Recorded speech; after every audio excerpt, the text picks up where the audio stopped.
na sila. Siyempre, dahil bago sa biyahe, pagod hindi. Dahil nangyari yan, siyempre, nabusog si mister, natulog. Natutulog si mister, eto si misis, naglinis ulit, naligo, nag-shampoo, nagsabon, lahat ng dapat sabunin, sinabon.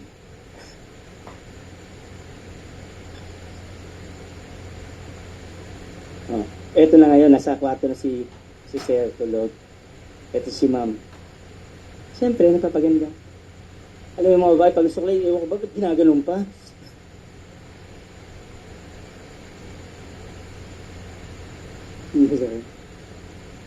Eh, siyempre, tulog si Sir, di ba? Nagpabango.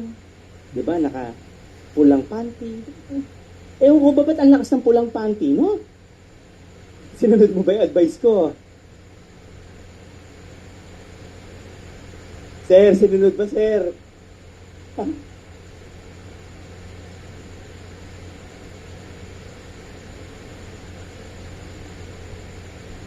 Di ba?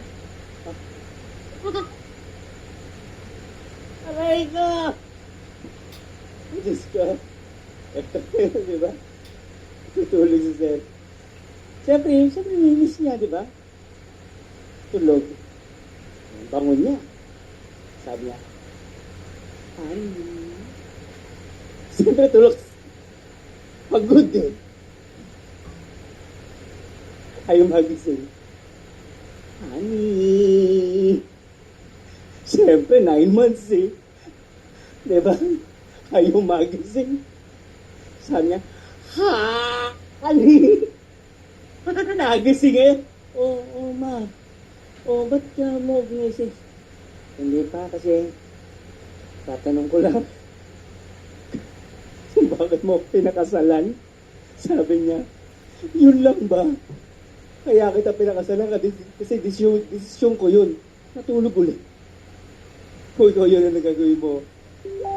Sabi niya, isip siya. Ikaw, kung saan ako naglalambi. Alam mo yung mga babae, di ba? Kala mo sweet. Hindi totoo. Mga dragon yan. May sungay yan na hindi mo maintindihan saan ang gagaling. Hey! Alam mo yung Red Bull, mas matindi pa dun.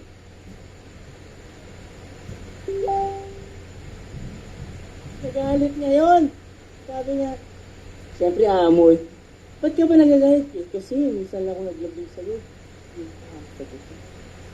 Alin, yung kaya ka pinakasalan kasi decision ko yun. Kasi imagine mo, kung sinabi kong kaya kita pinakasalan kasi maganda ka. Paano pag tumanda na tayo, hindi ka na maganda, hindi na kita mahal. Paano kung sinabi kong kaya kita pinakasalan kasi marami kang pera? Paano kung wala ka naman pera, hindi na kita mahal? Paano kung sinabi kong kaya kita pinakasalan kasi masarap ka magluto, eh, bumibili ka lang pala ng pagkain. Hindi na kita mahal. Di ba? Yes. Parang may hugot dito ah. Parang yung misis. Nadali kami mag-anak eh. Sabi ko, sa wakas, ang sapat ng luto mo. Sabi ng anak ko, nilagyan niya lang dati niya, may timplado na yun, nilagyan niya lang. Timplado na pala, nadali kami. Kaya ako sinabi niya ako sa kasi this is children. Ibig sabihin nun, hirap man tayo, mangot ka man, pagdaman tayo, kung ano man ang mangyari sa buhay natin, dahil dinesisyonan ko ng mahalin ka, mamahalin kita sa buong buhay ko. Naintindihan niyo? Malinaw? Basang-basa niyo, di ba? Whatever it brings. Naka niyo po? And that is the mission. When you decide on something, especially about your future, kasi namimili ka naman talaga. Kasi ang parameter mo, bigay, marami sa ito. And lagi yung sinasabi, always look for this letter. If meron ka pang nakitang mas maganda nito ngayon, don't worry, we will let you. But as a advice, don't depend on your business. Don't depend on your 24 hours. Don't depend on your talent. Because all of this will expire. You need to earn fast, to save fast, to invest fast, for you to earn for your work. Ano na? So, hanap kayo. Pero kung nandito ka na rin lang, marami ng option, ito napili mo. Bilisan na natin. Bilisan na natin. Aralin mo mabuti, hanapin natin yung letter best mo. Alam ko naman, doon sa mga pamilya nandito, gusto mo namang pare-pareho si ma'am, sir, gusto mo magkasama na kayo, tama? Guys, live by the interest. Majority ng tao mayaman, they don't live on what they earn. They live on the money that makes money to them. Hindi tayo pupunta. I will teach you how to multiply your money, but today, first we need to learn how to make money. And later on, we will make our money multiply. That's why my name is money. We will make money. A lot of money. Guys, aralin niyo po ito. Alam ko sa ating lahat, ako especially sa atin. Lagi ko sinasabi sa mga anak ko, anak, treasure niyo yung meron kayo ngayon. Kasi privilege siya. Hindi lahat meron. Saka niyo po. Kaya, ibatin natin sa iba yung nangyari sa atin. Ganun din sinasabi sa inyo. Aralin niyo mabuti ko. Guys, maniwala kayo sa akin. Wala pa akong kabats na tumagal ng 10 years ng mayaman sa industry nito. Wala. Lahat ng kabats kong kasabay ko nandito, lahat kami mayayaman talaga. Yung iba ngayon may-ari na ng company. And I want you na maging ganun din. Hindi ko naman kayo lahat kayong ligtas. Totoo naman yan. But there are only few among you that really will decide na I want to see. And I don't know see you, but I can go. We can go. But we need to decide now. Ang mga karakter ng mga yumayaman, isang karakter lang. They are so proactive. They are always positive and everything they do. Ako po, kung isipin ko yung problema sa mga ginagawa ko, maniwala ka sa akin, masisira ulo mo. Sabi mo, paano isa-solve yan? Pati IT ko, isip mo, paano yan, sir, paano? Ako pang nag-iisip ng solusyon. Ako pang nag-iisip ng solusyon. Hindi naman ako IT.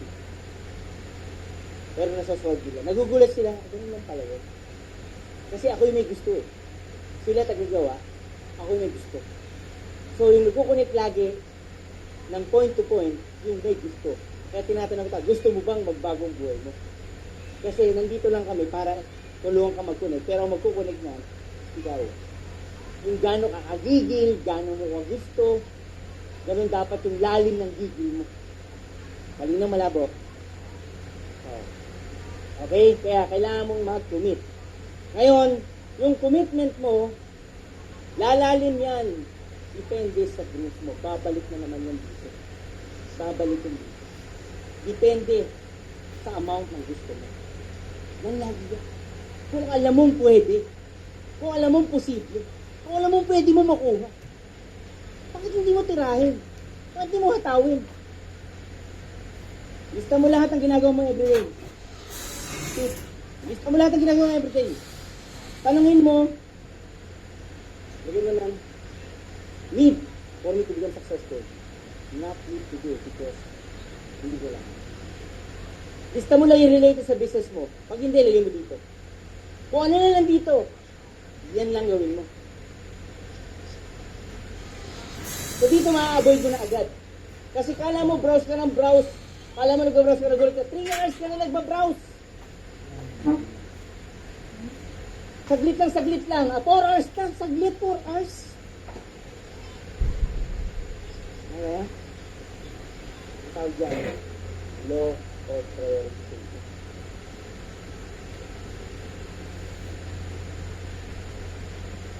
Ano sabi doon sa book? Kung sinong tao ang matindi ang focus sa pangarap niya, yun ang yumayaman. Matinding focus.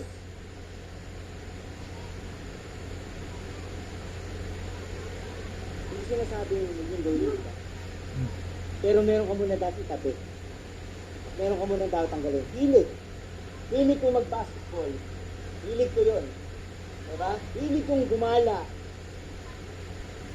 Kaya lang, hindi kasi, hindi pa time for me. Kasi lahat ng panonood ng TV, pwede mong balikan.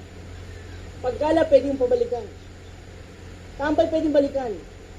Pero yung oras para sa schedule, para matupad mo yung pangarap mo, eto na yung time. Law of priority. Kaya? Kaya? Mamayang gabi, lista niyo. Sa lahat ng gusto yumaman, bawal mag-date. Totoo. Kung bago ako sumali sa networking, nag-girlfriend ako. Isa sa mayaman sa lugar namin. Sabi niya, ba't ka pa mag-network? Sa akin naman ako ng business namin. Sabi ko, oo, hindi ko naman. Ito, malaman, ako mahirap ako. Sabi ko, alam namang, pagkukuha ko na ng gagamitin mo. Yes! Sabi ko, alam naman ikaw lang. Dapat siyempre ako to. Sabi ko, hataw mo na ako. Sabi ko, hindi lang naman yun. Kaya lang yung tumutok na ako. Ano mo? Anong point ko? Alam ko kasi yung priority ko. I love accounting. I love it so much. Ang hala ko sa akin. Pag tinitingnan ni scorecard doon sa green. Ano yun, di ba? Nilalagos lagi yung result. Pag pumunta ka doon sa listahan ng mapa, nilalagos yung tato. Sabi ko, habi ka talaga. Normal. Kasi ganun ako kakumito. Yung tinuturo na teacher ko, sa sobrang dami ng inaral ko, nadaanan ko na lahat. Pero susunod pa lang siya, alam ko yung sagot. Ganun ako. Mahina ako sa English. Pag binasa ko yung sa accounting, straight problem, hindi sa ano, haba. Haba naman ako, kung naiintindihin ito. Hirap ako. Alam mo ginawa ko para matuto mag-English? Nanonood ako ng basketball. Tapos manunod ako, babasahin ko yung people's tonight. Alam naman ba may iba sport din? Pag binasa ko yun, sabi ko, ito yung nangyari. Pagkakito ako. Guys, gumagawa ako ng way para matuto ako. Kasi wala kami magkakapatid eh. Paano kami tuturuan ng mami ko nun? Siya hindi niya alam. Ano turo nun? Pero hindi yung dahilan para hindi ka matuto. Kasi pag gusto mo, pwede kang matuto. Pag gusto mong sumama, pwede kang sumama. Ano na? Kaya? Kami alis ka na. Bawal mag-date. Pwedeng mag-banding with you and family. Kasi kasama talaga yung banding with family. Diba? Bawal dumingin, bawal gumala. So, what a life. Kasi, ipa-post mo muna siya. Ang tawag dyan, post gratification. Kasi kailangan mo muna kasi tutukan 24 hours yung buhay mo. I-align mo natin. Kasi pag naging habit mo yan, wala na, normal na yan. Doon ka mag-date. Kasi mamapa mo na yan. Matuto ka na magmapa. Nakapag-duplicate ka na. Yan na yan. Nakita nyo? Nagkakaroon na ng time sa family, nagkakaroon na. Kasi naka-leverage ka rin. So mag-bimbo na tayo. Ano, kaya? Kaya na. Yung Chinese ka na. Okay? Malinaw? Kasi pag ayaw, apply mo lang to. Ayan, wala na. Meron kasi diyang, So, okay lang yan, di ba? So, yung commitment mo, hindi yan para sa amin. Kasi kung ayaw mo, tutuloy kami. Kung ayaw mo, mag-invite ulit ako. Bubunot ako ng bubunot. Tanda mo ng bata ka? Di ba ng bata ka yung using libe, yung hilo libe? Ano ginagawa mo? Bubunot ka, di ba? Umagay na ka pa. Maganda din sa iPad yun, no? Di ba bubunot ka? Pag bubunot ka, di ba, ano ka? Gusto mo tumakamot? Para sa bibi lang? Pag makarating sa inyo, patay na yung bibi. Kami iyak. Di ba? Kasi gusto mo tumama eh. Di ba? Ngayon mga kaibigan, yung discouragement, part talaga ng buhay yan. Because some will join you, some won't join you. So what? Next. Pag ayaw, next. Pag ayaw, next. Pag ayaw, next. Yun ako to. Gusto mo ginagawa? Gusto mo ginagawa? Gusto mo ginagawa? Lahat na nalukog. Sabi ko, ayaw nila na ginagawa. Naglupasay ka. Eh, yung inanapok mo pala lahat, iglesia.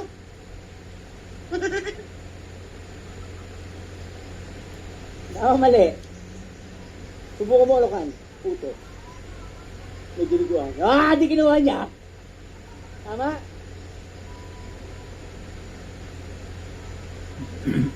May isang bata. Ewan ko lang kung tama itong kwento. Sabi niya. Meron po yung, meron kayong lubid. Sabi niya sa akin. Ang likod. Kasi gusto niyang tumama eh. Ayaw niyang, hindi siya titigil. Hindi dapat titigil. Sabi niya, meron po kayong carrots?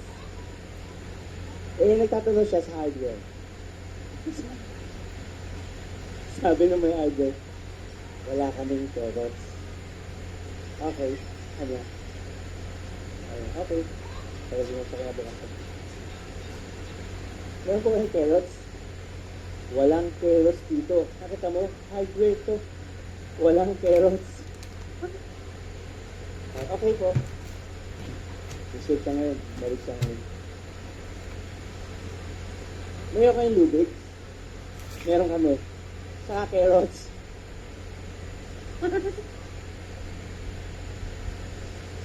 Ano? Tandaan mo, mag-yes yan. Mag-yes. Sa kulit. Ano na pag invite ako? Sabi, kasama ka ba? Kasama ka ba? Kasi sa pumunta siya, samahan ko siya. Uwi na ako. Uwi na tayo. Ganon ako kakulit.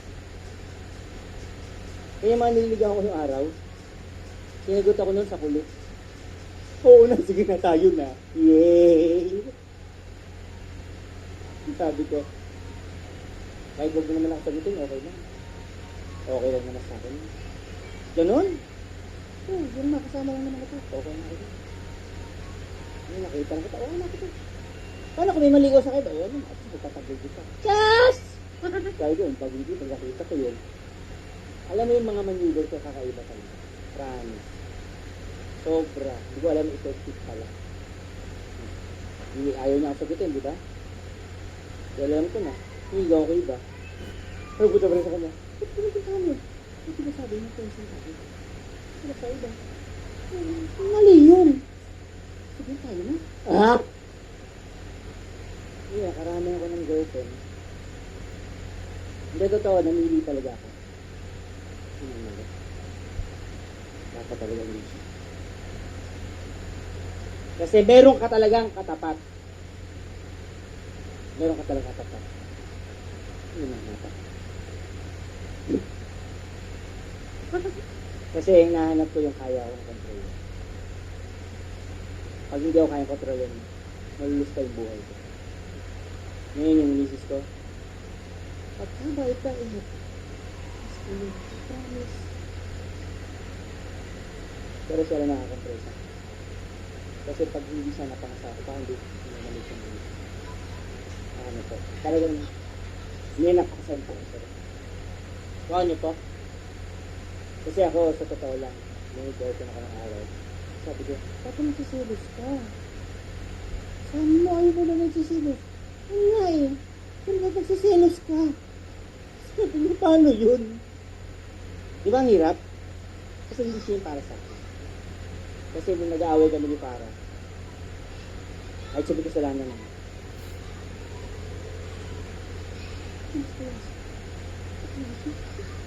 Nung ko naramdaman, sabi ko, ala, siya na yun. Meron ka talaga ha. At yung katapat na yun ang katapat na yun. Kaya, pag ayaw, next. Pag ayaw, next. Pag ayaw, next. Because some will join you. Kulang. Some will join you. Some will come and so what next? Kasi ready to next. Pag ayaw, next. Pag ayaw, next. Malinaw? Dalawa lang kailangan mo. Dalawang katulad mo. Teka. Dalawang katulad mo. Teka. Ikaw ba'y kumite? Ikaw ba'y bali? Ikaw ba'y willing mag-aral? Ikaw ba'y may time? Ikaw ba'y magpo-focus? Ikaw ba ay may dream board?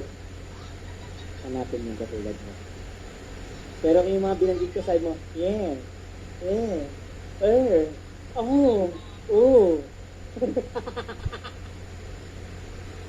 Problem yan.